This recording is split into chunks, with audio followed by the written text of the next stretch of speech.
So chaps invited a long-term friend now. It must be 20 years. 20 years, I think. Maybe a bit less. Well, my son's 17, nearly 18. I was a young boy when I first met you. Yeah. Yeah. Well, okay. Freshly born. Maybe, yeah, a newbie.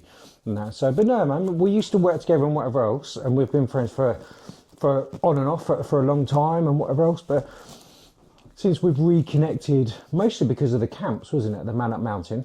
I think you come to the very first one, wasn't it? Yeah, I came to the first one. We reconnected through the charity, actually. I was looking around at local charities. Yep. And I didn't know you were connected to this one at all. Yep. I follow... I've got a few links with it, yep. yeah, I see. I follow Craig on Instagram. And he once put up a post about the first MANUP camping trip that you guys did.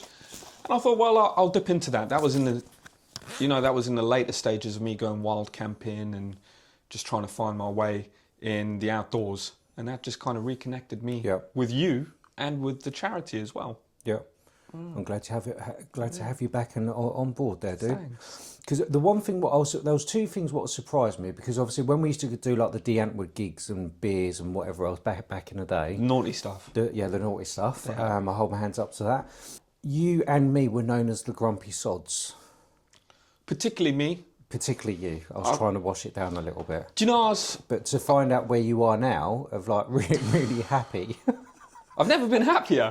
It's really annoying, it's on to get used to. Yeah. And a lot of people say that. Yeah. Frankie, you're smiling. Yeah. We haven't seen you for 15 years since you stopped smiling. But I was thinking about that this morning while I was getting ready for coming here. And you and I worked at the same place for a long time. Mm-hmm. I was there for 11 plus years. And I think the upper management have a lot to answer for. I think they're culpable in a lot of people's... misery, really. Yeah, I'd agree with that, yeah. And it put me in a really bad place. At the time, I was doing a lot of drugs. I was hanging out with a lot of terrible people, really, really terrible people. Yourself... None taken, yeah. Yourself's not included in that. But you know the people I'm talking about. Yeah, absolutely, yeah. And they were my only kind of connection to the world. I haven't really had any support of my mother, who we immigrated to the UK with... since I lived in the UK. Mm-hmm. So the only kind of support structure I had was this group of really bad people, these bad friends, who I didn't realise were bad at the time because I was up to my eyeballs in drugs. Now, combining that with the toxic work atmosphere that we were in, that high-pressure sales environment, whereby even if you weren't a bad employee, you were still a bad employee. Yeah.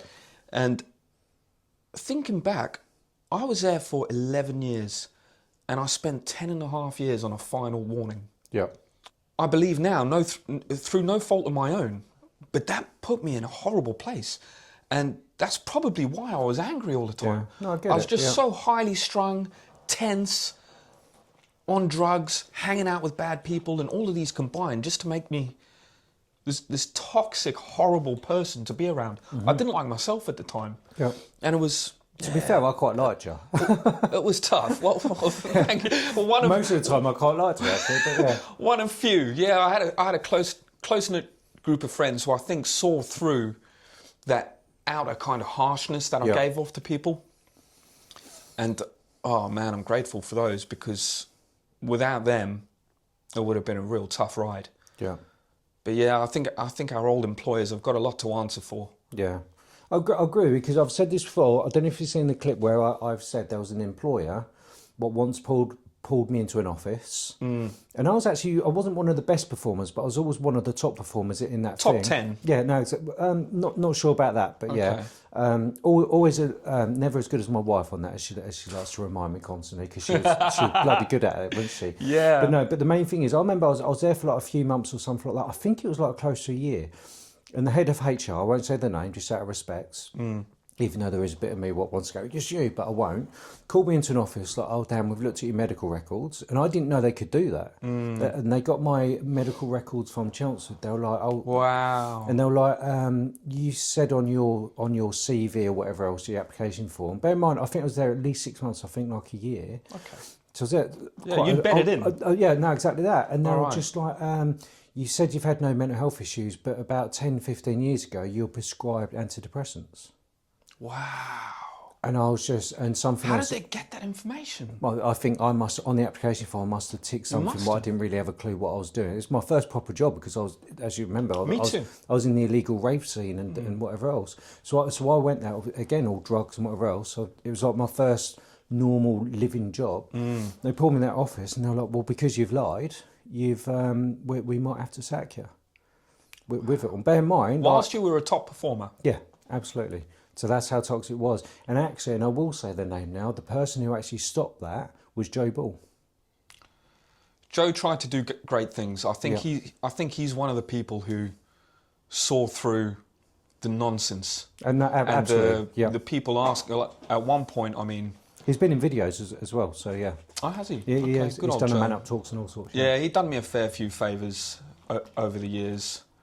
Showed me a bit of leniency, showed me a bit of empathy, and that really counted in that environment. It's literally life-changing, isn't it? Yeah, it really is. People, there's a few people you come across who have such a big impact. So thank you, Joe. Yeah. But yeah, you know, I've moved on since then. Yeah. I've had other jobs since then. You grow, you leave the people that are bringing you down, and you just try to start to mend.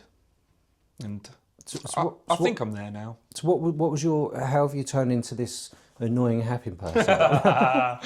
Yeah, because it's literally life changing the way it is. It was. It turns out the people I was spending most of my time with, living with, thinking I was friends with, I was actually scared of. Yeah, that makes sense. I was scared of leaving them for fear of retribution. I was scared that I wouldn't have anything else. Yeah. The community we live in is quite a small community. I was scared that the community would maybe turn against me. So there were all these different factors to prevent me from leaving this kind of environment. And in my late 20s, when I was 27, I actually had a mild heart attack. Wow. And I ended up in hospital. All my sinuses collapsed. I was in a real bad state. And a few days after coming out of hospital, I just decided, no, that's enough. Yeah. That's enough for me now. I've got to really make a change. And so I did. But I haven't been. I'm on a kind of fitness journey at the moment, which has only been over the last 2 years. Was it 5 kilometres a day or something? 5 kilometres a day. But What's that? 3 miles? 3 miles a day?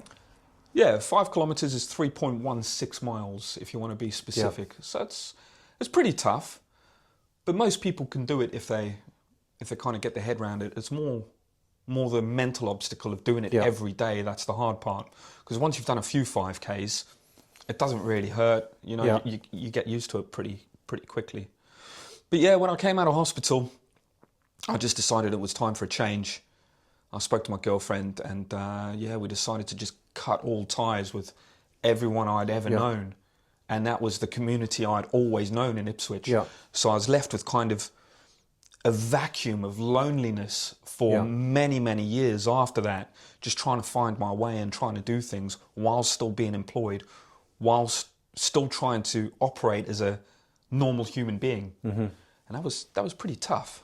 That's a bit of a wake-up call, isn't it? And this is what we kind of say with Man Up. It's like sometimes you've got to make the decisions, which are horrible decisions, to improve yourself. You've got to cut away some shit. And if that means your best friend, your mum, I'm not suggesting people cut out families, whatever else. I'm trying to be careful with my words. But if they're not good for you as a person, as a man, then you've got to cut them out. It's the same as like drinking and smoking as well. Do you get what I mean? If you don't react to it and it's not really doing you any favours, you've got to cut that stuff out. Because you can sit there moaning about being unhappy, depressed, and I've been there myself, do you get what I mean? It's just loads and loads of times you can sit there and moan, but at the end of the day, you being stuck in what you're doing clearly isn't working. You've got to want to change as well. So you've got to change something. You can get all the help that people will offer, but if you don't want that change or don't force yourself to make that change, it ain't going to happen. Exactly, yeah. And you need the motivation for that. And sometimes it does take a scare, like almost losing your life or anything like that. I mean, I don't even think the people I used to hang around with knew that happened to me. Well, to be fair, I don't think I knew about that. To be honest. Yeah, it was tough times. No, Took a lot of healing. Took a lot of coming back to life after that. So there's a risk of death, basically. It was back then. It's no longer. Yeah. It was very mild. I thought I had the flu. Yeah. And I thought I had it pretty bad. And I ended up in hospital and they said, oh, when did these symptoms start? So I told them and they did their tests and whatever they do. Yeah. And they kept me in. Yeah. Yeah. And it was a heart attack. Yeah, pretty much. That's scary, man. Because I think one of my serious wake-up calls of stopping the DJing and drugs and, again, some toxic people and all sorts is, do you remember when I had the tumour cut out my neck? I remember. And whatever else, and they were like, oh yeah, there's a little bit there, it's just a little bit cancerous, but don't worry about it, you're lucky we just lobbed it out and chucked it in the bin. Yeah. Obviously for years I'm like, yeah, it's just, I called it Terry the Tumour. Do you remember Terry the Tumour? And people were having a go at me because I was joking about old Terry the Tumour. And I remember I was like, no, that's secretly how I'm dealing with it. That's your coping mechanism. Yeah, I mean, no offence to anybody who's had more serious cancer, and even like my chair trustee Steve, you probably won't ever meet him, but the chair trustee Steve, he had lung cancer and all sorts. It's heavy going. But yeah, no, exactly. I remember like I think at one point he had the terminal. I don't think he had the terminal thing. It was like, but your end is nigh. Close enough. But now he's in remission and whatever else, and he's doing really, really well. But we joke about that stuff within reason and whatever else. But for me, yeah, it's just, I think that kind of silenced me quite a lot actually, because I couldn't talk about it in my own way. I remember you guys were different, but most people got quite offended by it. Yeah, but this is one of the things what I keep trying to preach and preach and preach. It gets really boring of like, to get the goal of fixing a person, let's just do men and women. Women are very, very good at talking about the stuff. That's facts. They are very, very good at it. Men aren't so good at it, so they say. I think men are very, very good at talking as long as you talk their language. Given the right opportunity. Yeah, don't judge them whatever else. It's just like, you know me well enough. I don't care about offending people within reason. I generally hate and get really upset about upsetting people when it's genuine. So if I was joking about Terry the Tumour and somebody was going through cancer or something really, obviously I wouldn't say that kind of thing. Do you get what I mean? Of course. But that was my coping mechanism. And I remember, it was horrible. And I was like, shit, there is a chance I could cark it on this one. Luckily, I've never had to experience anything like that. You had a heart attack. Wow, it was very mild, but yeah, I mean, I've not had anything life-threatening like that. In my era of loneliness, so to speak, I suffered a lot of death from friends and family and whatnot. And touch wood, I've never really had depression as such. I've never really coped mentally. I've always been fairly strong mentally, even through the drugs, through the bad environments, the bad friends, the lack of support from family. I've always managed to hold myself up. Looking back, I think I did suffer from extreme loneliness. Yeah. And that was a difficult avenue to navigate. Is that just putting on a front? Putting on a front, pretending you're someone who you're not. You know, I think I was like that with a DJ. Yeah. If I'm honest, because that was like my dad. Because you look like the tail end of that a little bit, wouldn't you? Yeah. Whatever else, or you knew me when that. Did you ever come to my gigs? A few. Yeah. So obviously they were very, very messy. But when I was going to that Cool Connection, everyone knew me for actually being pretty good at his job. And then I remember I got promoted to the marketing as well when I took over that. So everyone knew me as that, but no one actually knew the real me. And when I was going out DJing and whatever else, everyone knew me as Dan Doolittle. So actually barely anybody, practically zero people knew who I was as an individual. And that, so what I can relate to you is when you start getting rid of some of that crap and the people in your lives and stop doing naughties or whatever else, you have that reality check of like, who the fuck am I? Who am I and where do I belong? It was a long time for me to find out where I belonged. And it's funny, a friend of mine, we were just driving around Woodbridge for the day, just looking for something to do. This is 2-3 years ago. And we're trying to find something to do for the day. And we drove past a gym. And that's how I got into the gym. I didn't want to join the gym. I had no inkling on joining the gym. I had no inkling on getting fit.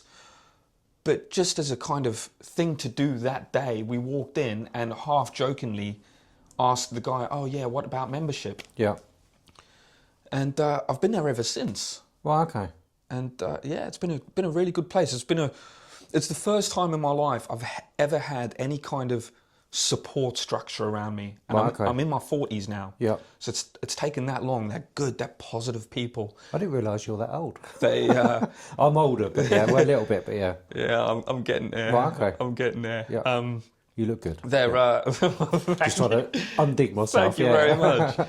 They're a great support structure. They're just so amazing and positive and keen to see people do well and genuine and just the nicest people to be around.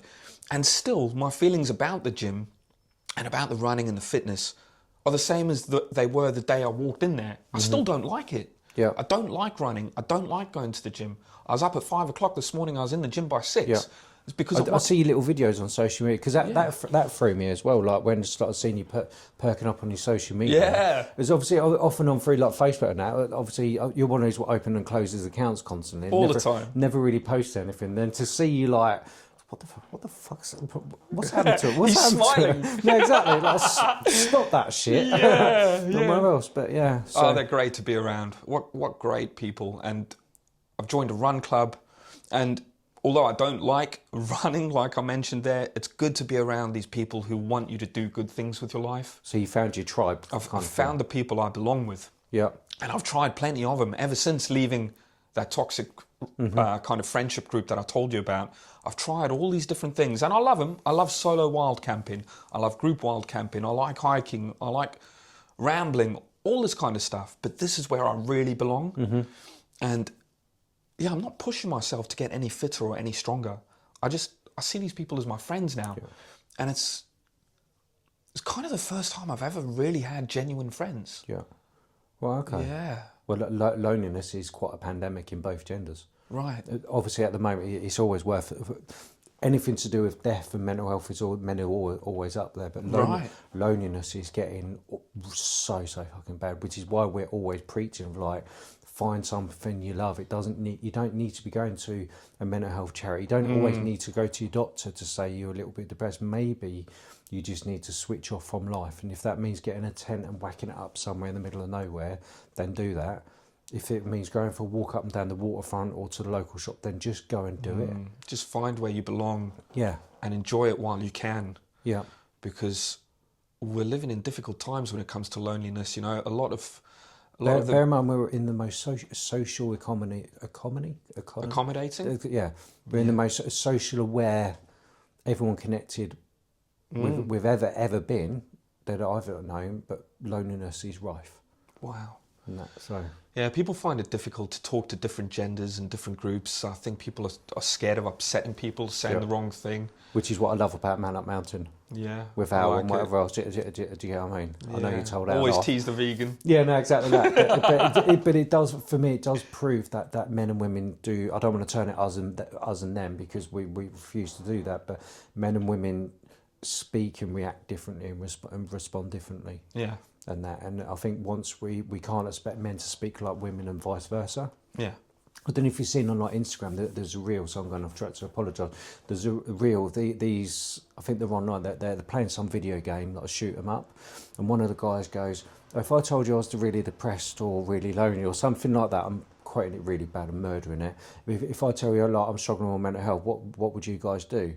And they are ripping the shit out of him. Wow. Absolutely ripping the shit out of him. That's sad, eh? No, it's not. It's not because of murdering it, but the way they go, because they knew he wasn't serious, and they were like, well, actually, no, I'll ignore you for a few days. Wow. But they were just joking and laughing about it. It's the same as like with the Man Up Mountain and whatever else. I'm probably murdering that. No, I get it. It's... I think women are more better of, do you want to talk about it or whatever else, where men have like approaching it. Yeah, the way to get there. Well, I think with men we might just take the piss a little bit and whatever else. We thrive on banter. Yeah, we get to the goal, but in a different way. Yeah, and it's the banter that is being lost now through fear of upsetting people. And there's a lot of banter in my gym and the workouts we do. And I've got a friend called Steve, and I'm forever getting called out in the gym, but it's loving. Yeah. But I never realised that. I thought it was just kind of, do better, do this, you can push yourself a little bit harder. And one day my friend Steve pulled me aside and he said, hey, listen, man, the reason they keep saying your name is because it's love. Yeah. They want to see you do well. They're calling you out to do well, to do better. Yeah. They're supporting you. It's not the opposite. Yeah. And it kind of changed my mindset. Yeah, absolutely. And, well, I think the thing is, it's good. I think most people want to see people do better. yeah. But we've got to give them the permission to let them do that as well. But I think one of the things what frustrates me about society, other than LinkedIn, which is the cesspit of all the internet, in my opinion, because it's all burn out, keep working, absolute cesspit. But I think it's just we've got to start teaching people and helping people by showing them what they're capable of. If you though? I mean, how do you get someone into an environment?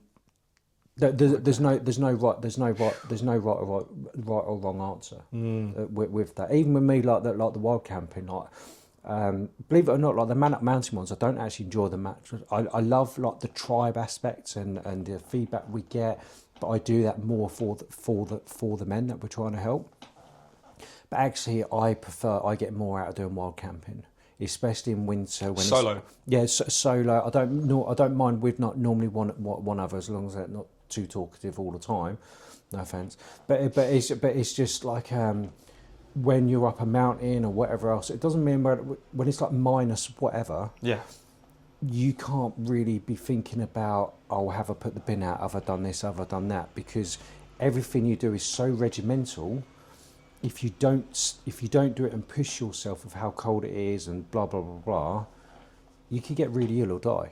I know that's really dramatic, but it's about pushing myself. Yeah, I get that. I don't need to put myself in that situation. I want to put myself in that situation. I understand that. Do you go? Yeah. Of course, I've said this before. Of course, I want the photo for Facebook or Instagram with me waking up in a tent with 10 foot of snow. Of course, I want that. Yeah, of course, I want that. But actually, it's knowing that I know how to survive in that. Yeah. That's not me being a hero or anything like that. Maybe to the boys, it's more the fact that I can keep myself alive in those situations. I'm testing myself. I don't need to be in that situation. The same as, like, I guess with you, like the running and it's stuff good like to feel strong. Yeah, absolutely. It's good to feel like you can stand on your own too when it comes to it. Yeah, I get what you mean. Yeah, absolutely. I totally get what you mean. I just don't think we're teaching or educating people to do that anymore.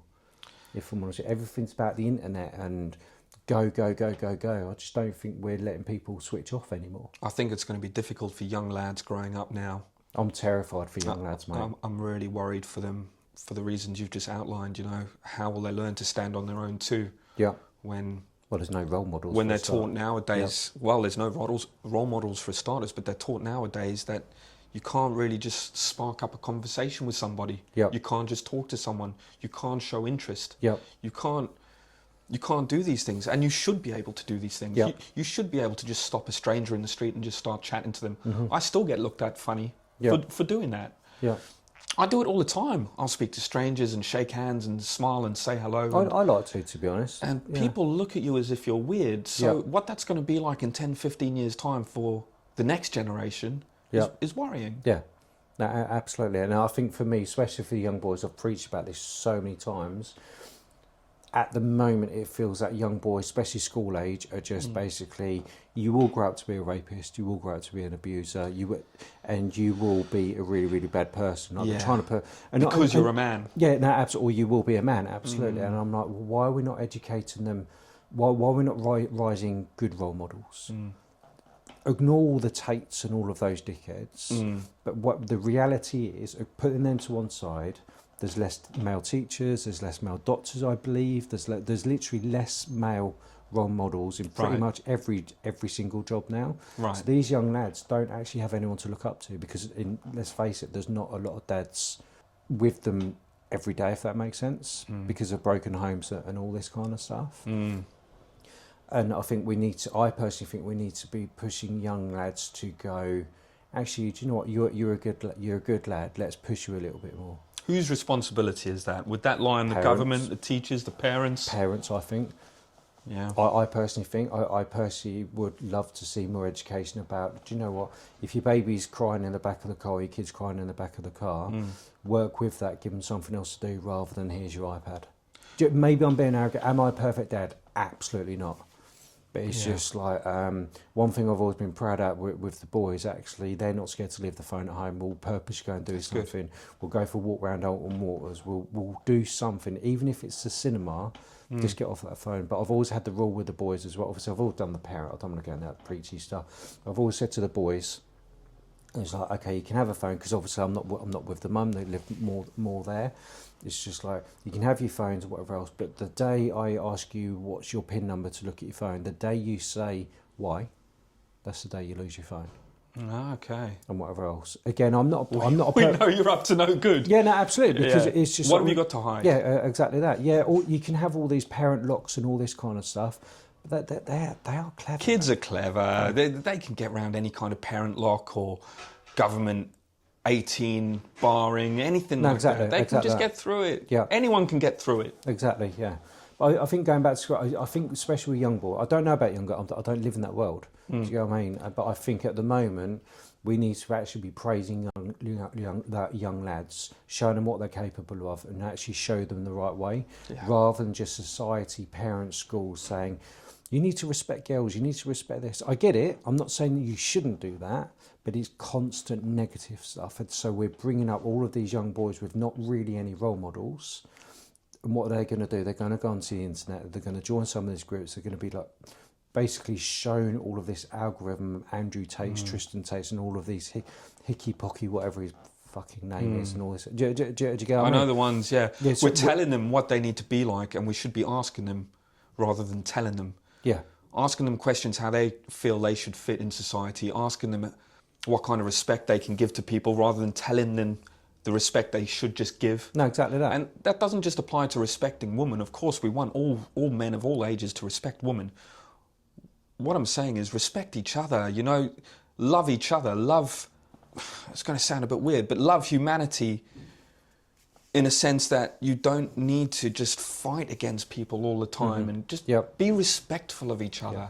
But can you blame them for fighting against people all the time if society's I don't blame them. Telling them they're little shits and all sorts? No, I don't blame them. Constantly berating them. Yeah, no, exactly. Yeah. I just think we just need to be encouraging good role models and good lads. Yeah. Just stop telling them constantly that they're scumbags. They're going to be rapists and whatever else. Yeah. Do you know what I mean? It's just we've got and like I know they do say that girls are bullied more in schools, according to the data, but boys don't report it. Okay. And stuff like that. So it's just like we're just looking at data like, oh, this data says here, so that must mean that boys are horrible little bastards. Well, actually, boys don't report it, or very, very rarely report it. Maybe it's similar to the reasons I outlined about leaving that toxic group of friends, whereby young boys are they're fearful of reprisal. They're fearful of revenge. You know, if they report someone for bullying them, they know they're only going to get bullied more. Exactly that. So they don't say anything. Yeah, exactly that. So we've got to, I don't know what the solution is. Again, I'm not a perfect man. I'm certainly not a perfect dad, but all I do is try my best. I think we just need to, especially with young boys and even men, actually go, I know you're not a dickhead. And even if they are a dickhead sometimes, get to the root cause and go, why are they being a dickhead? The same, obviously, we've been friends for a long time. And even Faye, obviously, you think, we're just like, oh yeah, he used to be well grumpy, how is he? Well, actually, I think I'm not saying that I knew something was going on, but actually I kind of knew like the real you of not that arsehole grumpy. There were only a few people who knew deep down what I was actually like. No, exactly that. But that only takes a pint down the pub or just doing something. Do you get me? See, why are you acting like a grumpy bastard? Same as me with like drugs and whatever else. I think the reason I've actually turned out alright, considering I'm from the care system and statistically I should be in prison or dead, because that's what society's told me, and whatever else. Actually, there's been about 2 or 3 people throughout my life what I've gone, actually, I can see why you're a bit of a fucker. Do you get what I mean? Like for the care, Joe, for example. Do you know what I mean? It's just like what you're doing to him is absolutely fucking wrong. He's a good performer, blah blah blah blah blah. And I think hands down, if he hadn't have done that, I'm not sure I would have got headhunted by the agency. I honestly don't know whether... Maybe I would do. I'm a care kid, so I think differently. I think that's one thing I do like about being from the care systems. You learn how to get out of wiggle round situations. Yeah, the Prince's Trust helped me a lot when I was in a bad way. After I left my my friends all those years ago. I didn't really know how to navigate that kind of arena, and so I ended up in the Prince's Trust, and they really helped me with so that. So he's a naughty kid. Yeah. So they helped me out. They got me my first photo studio when I was taking pictures, and I remember me saying about that actually. I used to take pictures of bands and all sorts of stuff, and they really helped me out with that. So there's a few people who see through the mire of muck of your life and just pick out these little shining sparks and try and accentuate those. And I think we need to be trying to do that with young boys and young men, just trying to pick out what they're good at and guiding them in the right way. Yeah. Role models or not, just trying to show them that there are different avenues than joining gangs and doing the things that society thinks they're going to end up doing anyway. Yeah, absolutely. Supporting them. Yeah, absolutely. Just rather than looking at why they're a dickhead, or them being a dickhead, try and work out why they're being a dickhead. Yeah. Same as when I used to do the soup kitchens and whatever else is. Yeah, with like the soup kitchens, and I used to help out with probation when they were on probation, being released from prison. And I love that stuff. But everyone was like, you need to stop doing drugs. You need to stop. And we're not going to help you until you stop. You can't, though. Yeah, but so it's just like, well, actually, if you really spend 5 minutes to go, actually, why are they taking drugs? Yeah. And when you hear stories of like how they're abused by stepdads, mums, and whatever else, like physically, sexually, and whatever else, they're traumatized. Yeah.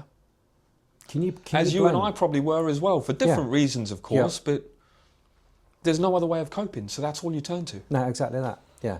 But I don't know, I think the moral of the story, for me, I'm conscious of the time because you're parking as well, I don't want to get you a fine. You're okay. But for me, it's just like, it only takes 30 seconds, 5 minutes to actually just try and work out why that person's being a dickhead, rather than they are a dickhead. And I think if we can, but even if there's 5,000 views of this video on all platforms, whatever, I don't really care. If only 2 or 3 people go, actually, do you know what, I am actually going to find out why is he being a dickhead, rather than he is a dickhead, the world will be a better place.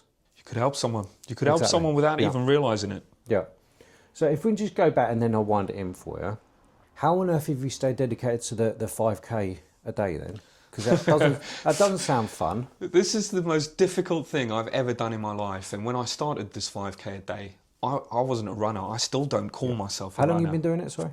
Today is 130 days. Well, okay, so you're not even halfway. Not even. Yeah, thanks. Sorry, Thanks for the reminder. You've got ages left. I've still got a long way to go, but I just get up and get it done. The sooner you get it done, the better. I watched an interview on YouTube. I can't remember who it was with or who it was from, but I've got a saved selection of mental health videos for men. And one of these guys is talking about how he copes, because he lost his father the same as I did, and how he copes day by day. And what he does every day is he starts his day off with something tremendously difficult. Right, okay. And that way the rest of the day should be easy. Yeah. And that's the way I see it. Right, get up, drag my ass out of bed, get my shoes on, lace up, get out the door. Yeah. And that is just... I get the logic. I think so I agree with the hard logic, in the cold and the rain and the wet and the snow and the -3 that when you come back, anything that's thrown at you is nonsense by comparison. Yeah, no, true. And that's how I've been getting through it. Yeah. That's good. And I guess is she getting annoyed with you yet? She's sick to death of it. I bet she is. I'm waking her up at 4 a.m. I'm waking the dog up at 4 a.m. They're not happy. So, once this is over, I think I'm going to have to wind it in for a little bit. But I have just booked a marathon for next year. Wow, so, okay. Is that the London one? Or? That's going to be Manchester Marathon. Right, okay. Yeah, I've never run more than 25k. And I think a marathon is 42. Right, okay. So that's going to take some graft. Yeah. Yeah. Your poor missus. Yeah. I'll be single next time you interview. Yeah. So how are you dealing with your breaking relationship, that kind of stuff? And whatever. Yeah. Tune in for part 2. No, exactly that. So just before we draw to a close, so I'll try and end it. It's just like, so if anyone's watching this, let's just say some bloke out there is putting on a front, and actually deep down they might know actually it's not good for them, they're struggling and whatever else. What would you say to do? It's a hard question. You got to talk to people. Whether you like them or you don't, you've got to have conversations with people. You've just got to ask people how their day's going. Yeah. And, that can make all the difference to the way they behave that particular day. And if you can just make one day out of 7 better for one person, he's going to remember that. Yeah. And that might tune him in in the right way for the following day. Just chat to people. It always makes my day when people stop and chat to me. Yeah. Whether they think I'm a dickhead or I'm not. No, you know, I'd agree with that. I find nothing better than just having a little chat with someone on the street, at a bus stop or wherever. Talk to people. Yeah. That's all we've got to do is just talk. I agree. I do the old people. Yeah, I love it. Their stories and whatever else. Do you know what I mean? That they because you got to bear in mind. You got to bear in mind. Like a lot of them, especially when they're like proper retired, like 80s or whatever, been a while. That's the only That's conversation your I've had. only outlet. It's terrifying. Everything else is that would be £4.50, please. It's the epidemic of loneliness. Exactly. And they know it more than anyone. Exactly. Yeah. So there we go.